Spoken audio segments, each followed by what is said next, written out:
July, and it's been great. And I don't have any issues. I don't see any issues arising with these guys. Not getting along and not playing as a group.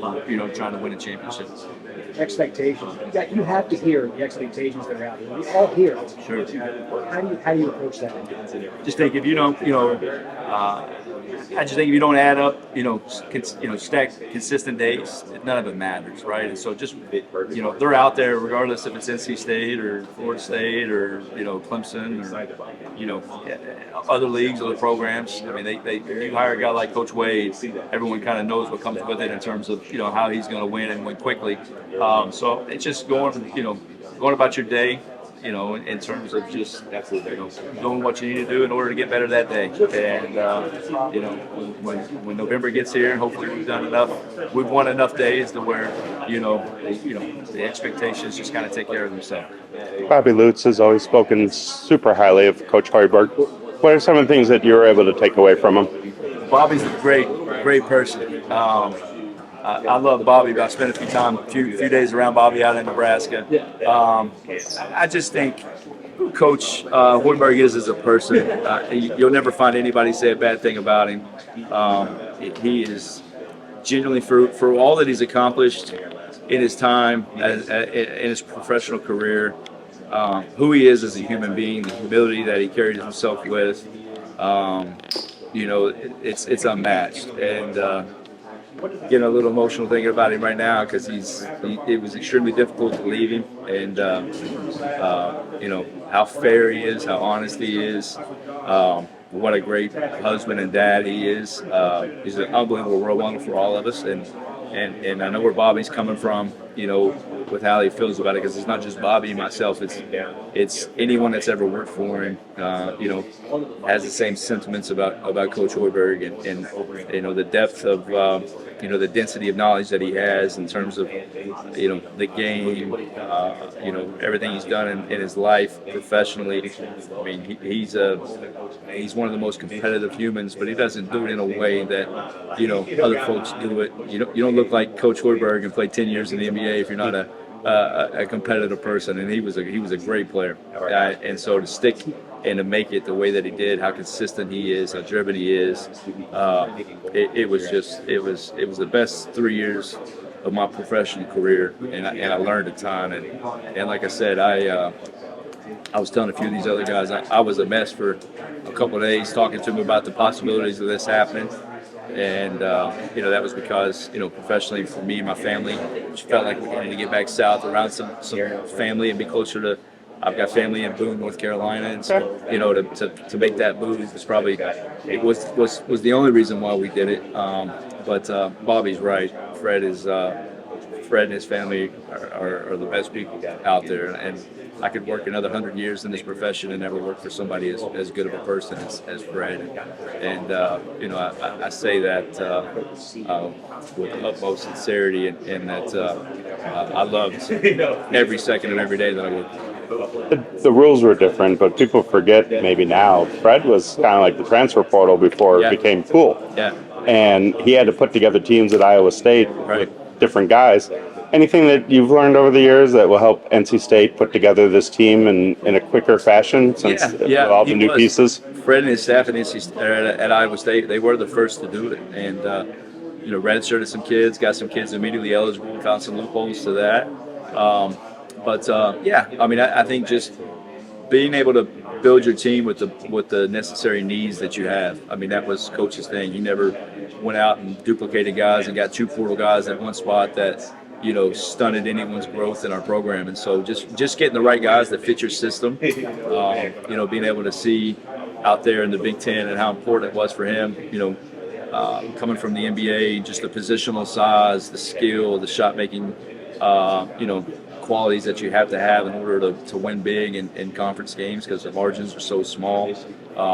There'll be everything that my day that I do now. I mean, it's got Coach Hoiberg's stamp on it. Every single thing that I do, how I think about the game now. Some of the things we're doing offensively. Or specifically, coming from Nebraska, the way our floor is taped offensively for the spacing and all that. It's all Coach Hoiberg. And so, like I said, I'm a better coach, by being in Nebraska for 3 years. That's for sure. What's kind of the origin story for you and Coach Wade? Does it tie into Donnie Tyndall? Is it No. another person that kind of brought you two together? No, we were just when I was an assistant at Morehead State, he was at VCU as an assistant, and we were just out recruiting one day, and I was sitting up on the bleachers about 4 rows higher than him and his boss, Shaka Smart, and he just turned around and saw I was at Morehead State, walked up, sat next to me, and just being the curious mind that he is and always wanting to get better, he just asked me, he's like, hey, man, how do you guys what do you guys do that makes you guys so good offensively, crashing the offensive glass? How do you guys, why are you so relentless? And I didn't know if he was being serious or not, but I told him, I said, man, part of that is a guy named Kenneth Fareed, who averaged about 16 rebounds a game, right? And then that just led into an email on Monday, of him saying, hey, it was great meeting you. Here's my number. Let's stay in touch. And literally our relationship just grew like that. Once a week for the next, 10, 12 years, we're talking about different things. And our families have, had long weekend vacations together. And just, a guy over the course of a decade that's become a dear friend and somebody that I trust immensely. Obviously, I guess your current roster, Van Allen Lubin, would be your closest Kenneth Fareed type of player. Yeah. But what is it like kind of seeing these new guys and knowing, like, okay, this is how the pieces will fit to the puzzle? Yeah. I think that's, Coach being the architect that he is in terms of putting together teams year in and year out, having to reload and doing it at McNeese State, doing it a little bit at LSU towards the end of his tenure there.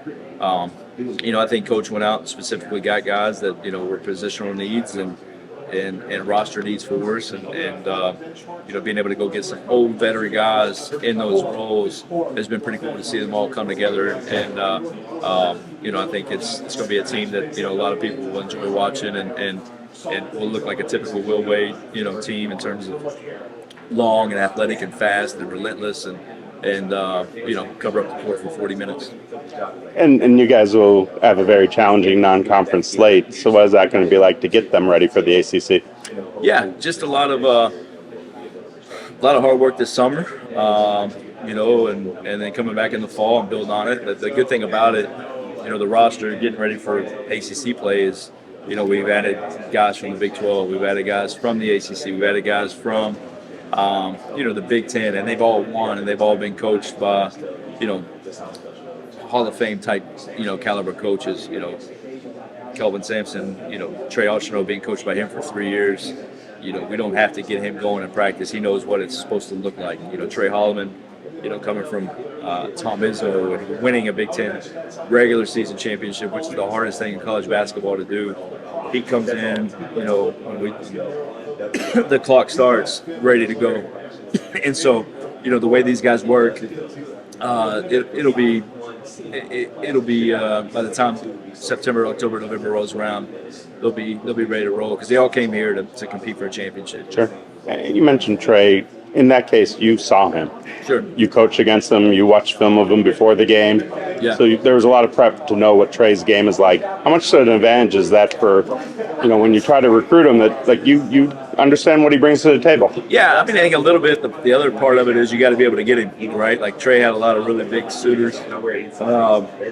Recruiting him and Coach Vernon and Coach Wade kind of were the lead on that one, and I think Coach Vernon and his positional background of being a point guard at a high level in this league helped, see Trey that he's going to be developed by a guy that was an all-ACC player, had a stint in the NBA, successful European career.